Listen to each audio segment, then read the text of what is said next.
नमस्कार दोस्तों, स्वागत है आपका हमारे YouTube channel target civil services में। तो दोस्तों आज है 5 फरवरी और मध्य प्रदेश के डेली करंट अफेयर में आज हम पढ़ेंगे 5 फरवरी की करंट अफेयर। तो लेक्चर ध्यान से देखिएगा। और देखिए दोस्तों, जिसको भी मध्य प्रदेश करंट अफेयर में जनवरी से लेकर दिसंबर 2021 की PDF परचेज करना है वो हमारे व्हाट्सएप नंबर 9111920612 पर मैसेज कर इसको मात्र 99 रुपीज में परचेज कर सकता है। ठीक है, इसमें आपको 12 PDF मिलेगी दोस्तों। अगर आप सिंगल PDF में परचेज करना चाहते हो तो वो भी मिल जाएगी। और देखिए दोस्तों, अब जनवरी 2022 की PDF भी आ चुकी है तो आप वो भी ले सकते हो। जिसने दोस्तों 199 की 2021 की PDF परचेज की थी वो फ्री ऑफ कॉस्ट ले सकता है जनवरी 2022 की PDF, तो वो मैसेज कर दीजिएगा। चलिए सबसे पहले हम डेज की बात करें तो 1 फरवरी को दोस्तों हमने भारतीय तटरक्षक की 46वीं वर्षगांठ मनाई।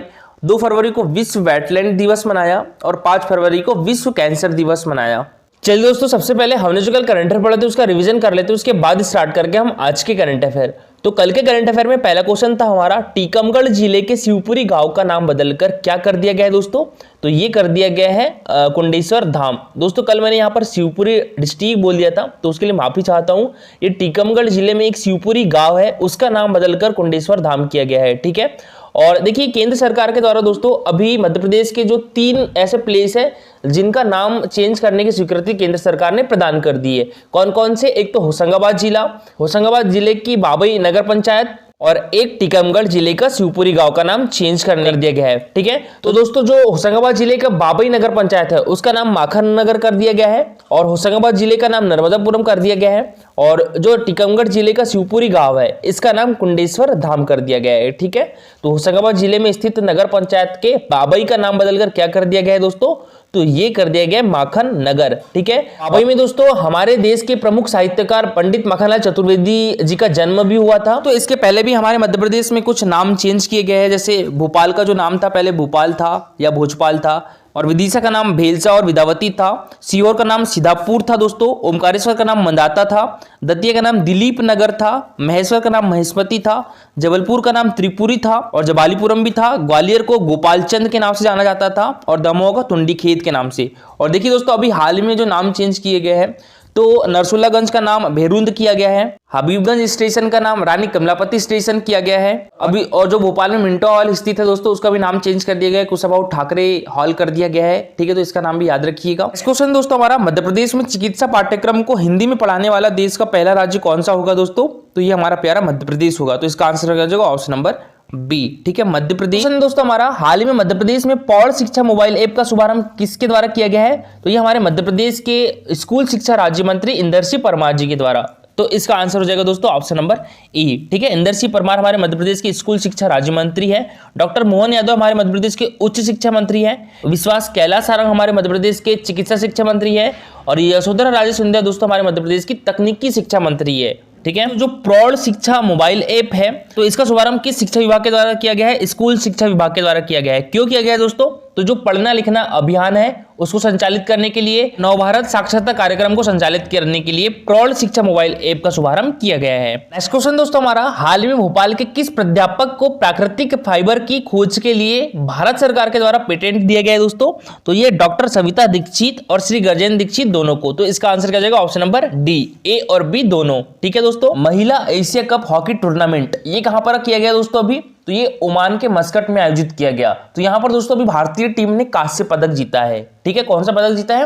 कांस्य पदक जीता है। तो इसमें मध्य प्रदेश महिला हॉकी अकादमी के किस खिलाड़ी ने प्रतिनिधित्व किया था दोस्तों? तो ये किया था इशिका चौधरी ने। तो इसका आंसर क्या हो जाएगा दोस्तों? Option number D, Ishika Chaudhary ने महिला एशिया कप हॉकी टूर्नामेंट में भारतीय टीम का प्रतिनिधित्व किया था। यह दोस्तों इशिका चौधरी। इनका संबंध किस डिस्ट्रिक्ट से है दोस्तों? तो इनका संबंध ग्वालियर डिस्ट्रिक्ट से है और इनको 2019 का एकलव्य पुरस्कार से भी सम्मानित किया जा चुका है। और बात करें एकलव्य पुरस्कार की दोस्तों तो इसकी स्थापना 1994 में हुई थी और इसमें पुरस्कार राशि कितनी दी जाती है? तो 1 लाख रुपए दी जाती है। पहले इसकी पुरस्कार राशि 50,000 रुपए थी, अब बढ़ाकर 1 लाख रुपए कर दिया गया है। और दोस्तों ये 19 वर्ष से कम आयु वर्ग के खिलाड़ियों को दिया जाता है। अगर हमारे मध्य प्रदेश में महिला हॉकी एकेडमी कहां पर है? तो ये भी ग्वालियर डिस्ट्रिक्ट में है। ठीक है, और इसकी स्थापना 2006 में की गई थी। और पुरुष हॉकी एकेडमी कहां पर है दोस्तों? तो ये भोपाल में है और इसकी स्थापना कब की गई थी पुरुष हॉकी एकेडमी की? 2007 में। ठीक है, और देखिए दोस्तों यहाँ पर नेहा सिंह और करिश्मा यादव की बात करें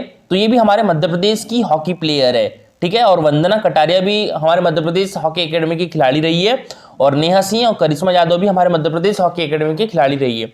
और नेहा सिंह और करिश्मा यादव को दोस्तों 2015 का एकलव्य पुरस्कार से भी सम्मानित किया गया था। नेक्स्ट क्वेश्चन दोस्तों हमारा, हाल ही में IIT इंदौर के निदेशक के रूप में किसे नियुक्त किया गया है दोस्तों? तो ये किया गया है प्रोफेसर सुहास सीताराम जोशी को।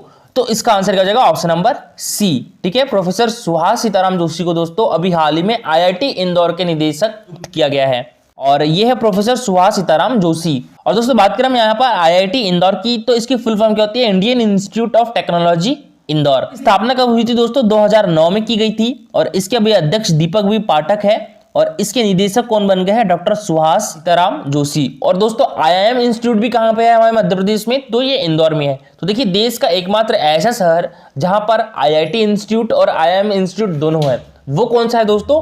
तो वो भी इंदौर है। ठीक, चलिए दोस्तों अब स्टार्ट करते हैं आज के करंट अफेयर। तो आज के करंट अफेयर में पहला क्वेश्चन है हमारा, देश का सबसे लंबा रेलवे फ्लाईओवर मध्य प्रदेश के किस जिले में बन रहा है दोस्तों? तो ये कटनी में बन रहा है। तो इसका आंसर क्या हो जाएगा? ऑप्शन नंबर डी, ठीक है, कटनी में। और दोस्तों कटनी किस संभाग में आता है? तो ये जबलपुर संभाग में आता है, ठीक है। ये रेलवे फ्लाईओवर कितने किलोमीटर का होगा दोस्तों? 35 किलोमीटर का होगा।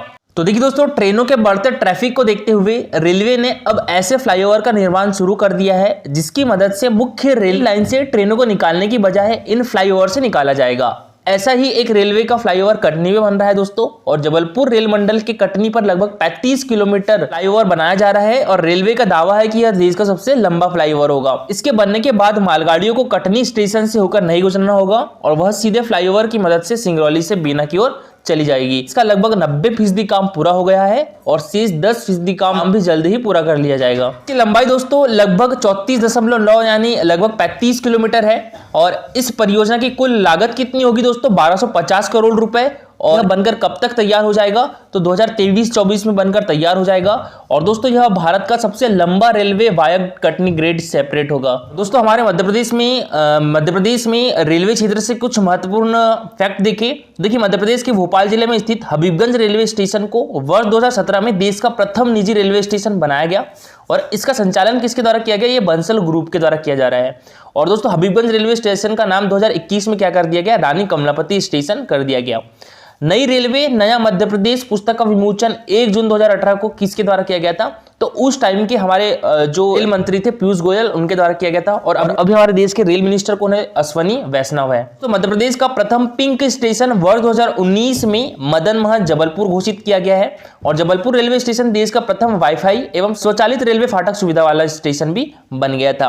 और हजरत निजामुद्दीन एक्सप्रेस जो कि भोपाल एक्सप्रेस देश की प्रथम ISO प्रमाण पत्र प्राप्त करने वाली ट्रेन है। इसके अतिरिक्त रेवांचल एक्सप्रेस भी ISO प्रमाणित ट्रेन है। तो हमारे मध्य प्रदेश का सबसे बड़ा रेलवे जंक्शन कहां पर है? तो ये इटारसी में है, और इटारसी किस डिस्ट्रिक्ट में आता है? तो होशंगाबाद डिस्ट्रिक्ट में आता है। रेल कोच फैक्ट्री की स्थापना 1976 में कहां पर की गई? भोपाल के निषादपुरा में की गई थी। रेलवे विद्युत इंजन कारखाना कहां पर है? तो ये भी भोपाल में है। डीजल इंजन का कारखाना इंदौर और विदिशा में है। इलेक्ट्रिक लोको शेड कटनी में है दोस्तों, और रेलवे भर्ती बोर्ड कहां पर है? तो ये भोपाल में है। क्वेश्चन दोस्तों हमारा, मध्य प्रदेश सरकार के द्वारा वर्ष 2022 से यानी इसी वर्ष से दोस्तों कौन सा पुरस्कार प्रारंभ किया जाएगा? तो ये मध्य प्रदेश रत्न, मध्य प्रदेश गौरव और मध्य प्रदेश श्री, ये तीनों पुरस्कार प्रारंभ किए जाएंगे दोस्तों मध्य प्रदेश गवर्नमेंट के द्वारा वर्ष 2022 से। मोस्ट इंपॉर्टेंट क्वेश्चन है, याद रखिएगा, ठीक है। तो इसका आंसर क्या हो जाएगा? ऑप्शन नंबर डी, उपरोक्त सभी।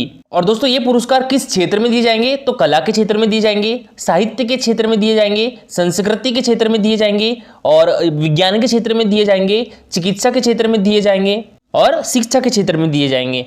तो देखिए दोस्तों मुख्यमंत्री शिवराज सिंह चौहान ने कहा है कि मध्य प्रदेश सरकार इस वर्ष से यानी 2022 से मध्य प्रदेश रत्न, मध्य प्रदेश गौरव और मध्य प्रदेश श्री पुरस्कार प्रारंभ करेगी, और इस वर्ष ये पुरस्कार नवंबर माह में प्रदान किए जाएंगे।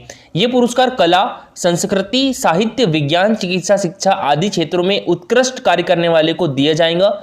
मुख्यमंत्री शिवराज सिंह चौहान ने अपने निवास पर इस वर्ष पद्मश्री सम्मान के लिए चयनित एवं गत वर्षों में पद्म सम्मान प्राप्त कर चुकी प्रदेश की विभूतियों को सम्मानित कर रहे थे। और मुख्यमंत्री शिवराज सिंह चौहान ने इस वर्ष जिनको 26 जनवरी को पद्म सम्मान दिए जाने की घोषणा की है। तो पद्म सम्मान प्राप्त करने वाली प्रदेश की विभूतियों जो कि डॉक्टर एनपी मिश्रा जी, इनको दोस्तों इस बार मरणोपरांत पद्मश्री अवार्ड से सम्मानित किया गया है। तो उनको बेटे को सम्मानित किया गया है, श्री सुशील मिश्रा को। ठीक है, श्रीमती दुर्गाबाई व्याम, श्री अर्जुन सिंह धुर्वे एवं पंडित राम साहेब पांडे जी को सम्मानित किया है। साथ ही गत वर्षों में पद्म भूषण से सम्मानित मध्य प्रदेश की विभूतियां जुश्याम, श्री विजय दत्त श्रीधर, श्री कपिल तिवारी एवं भूरीबाई को सम्मानित किया गया है। नेक्स्ट क्वेश्चन दोस्तों हमारा, देश का सबसे बड़ा मास्क मध्य प्रदेश के किस जिले में बनाया गया है? तो ये छिंदवाड़ा डिस्ट्रिक्ट में बनाया गया है। तो इसका आंसर कर जाएगा ऑप्शन नंबर ए। ठीक है, छिंदवाड़ा डिस्ट्रिक्ट। किसने बनाया दोस्तों? तो ये नीरज वानखेड़े ने बनाया है। और ये देखिए मास्क के प्रति जागरूकता फैलाने के लिए सबसे बड़ा मास्क बनाया गया है। और दोस्तों नीरज वानखेड़े जी इस मास्क के जरिए लोगों को जागरूक भी कर रहे हैं गांव-गांव जाके। ठीक है, तो देखिए महामारी से जंग में लोगों को मास्क के महत्व को समझाने और जागरूक करने के इरादे से मध्य प्रदेश के छिंदवाड़ा के तीगांव में एक युवक ने 64 फीट लंबा 4 फीट 11 इंच चौड़ा मास्क बनाया है। यह मास्क इतना बड़ा है कि इसे इंडिया बुक ऑफ रिकॉर्ड में भारत के सबसे लंबे मास्क के रूप में दर्ज किया गया है। नेक्स्ट क्वेश्चन दोस्तों हमारा, देश का पहला artificial slalom course Madhya Pradesh के किस जिले में बनाया जाएगा दोस्तों? तो ये आर्टिफिशियल स्लालम कोर्स है दोस्तों। तो ये हमारे मध्य प्रदेश की राजधानी भोपाल में बनाया जाएगा। तो इसका आंसर क्या जाएगा? Option number B. और दोस्तों अगर यहाँ क्वेश्चन पूछा जाए कि देश का पहला स्लालम कोर्स हमारे मध्य प्रदेश के किस जिले में बना था, तो ये खरगोन डिस्ट्रिक्ट के महेश्वर में बना था। ठीक है, खरगोन डिस्ट्रिक्ट के महेश्वर में बना था। कब बना था? 2016 में बना था। और किस नदी पर बना था दोस्तों? तो ये नर्मदा नदी पर बनाया गया था। इसका पहला आर्टिफिशियल स्लालम कोर्स कहां बनाया जाएगा?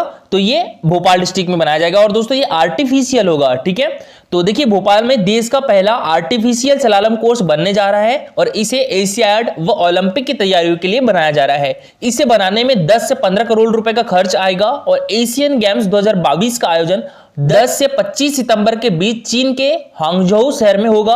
हमारे मध्य प्रदेश की खेल मंत्री यशोधरा राजे सिंधिया ने कोर्स बनाने की घोषणा की है। 2018 के एशियन गेम्स में हमारे मध्य प्रदेश की चंपा मौर्य सेमीफाइनल तक पहुंची थी, जबकि आरती पांड्या पहले राउंड में ही बाहर हो गई थी। जो दो नेचुरल कोर्स है वो नर्मदा नदी पर बनाए गए हैं। एक महेश्वर में जो कि खरगोन डिस्ट्रिक्ट में आता है, औरंगाबाद के पास बने हैं। इन्हीं कोर्स पर खिलाड़ी अभी अभ्यास करते हैं। और देखिए दोस्तों कल का हमारा क्वेश्चन था, निम्नलिखित में से कौन सी जगह है जिसको यूनेस्को द्वारा विश्व धरोहर स्थल की सूची में शामिल नहीं किया गया है? तो किसको नहीं किया गया है दोस्तों? विदिशा की उदयगिरी की गुफा को। तो इसका आंसर क्या जाएगा? Option number D. ठीक है, देखिए दोस्तों हमारे मध्य प्रदेश में 3 ऐसे प्लेस है जिनको यूनेस्को द्वारा विश्व धरोहर स्थल की सूची में शामिल किया गया है। वो कौन कौन से दोस्तों? तो एक तो खजुराहो के स्मारक है, भीमबेटका के पत्थर शेल्टर है और सांची के बुद्धिस्ट स्मारक है। जो खजुराहो का मंदिर है उसको यूनेस्को द्वारा विश्व धरोहर स्थल की सूची में कब शामिल किया गया था दोस्तों? तो ये 1986 में शामिल किया गया था। उसके बाद दोस्तों सांची के बुद्धिस्ट स्मारक को कब शामिल किया गया था? 1989 में शामिल किया गया था। ठीक है, और भीमबेटका के पत्थर शेल्टर यानी भीमबेटका की गुफाओं को उसको द्वारा विश्व धरोहर स्थल की सूची में कब शामिल किया गया था? 2003 में शामिल किया गया था। तो अभी हाल ही में 2021 में लंबेटा घाट जो कि जबलपुर डिस्ट्रिक्ट के बेड़ा घाट पर है और एक सतपुड़ा राष्ट्रीय उद्यान, ये 2 प्लेस को दोस्तों यूनेस्को द्वारा विश्व धरोहर स्थल की परीक्षण सूची में शामिल किया गया है। ठीक है, तो ये 2 पॉइंट भी याद रखिएगा। और ओरछा और ग्वालियर विश्व हेरिटेज सिटी है दोस्तों। ठीक है, तो इसमें कंफ्यूज मत होइएगा। और देखिए खजुराहो किस डिस्ट्रिक्ट में आता है दोस्तों? तो खजुराहो छतरपुर डिस्ट्रिक्ट में आता है। भीमबेटका और सांची किस डिस्ट्रिक्ट में आता है? तो रायसेन डिस्ट्रिक्ट में आता है। दोस्तों आज के लिए आपका क्वेश्चन है, द्वितीय पंचवर्षीय योजना किस मॉडल पर आधारित थी? और दोस्तों ये क्वेश्चन एमपीपीएससी 2015 में पूछा गया था। Solow model, Domar model, Robinson model या लोबिस मॉडल? तो इसका आंसर पूरा डिटेल में दीजिएगा। दोस्तों आज के लिए इतना ही। Thank you for watching this video.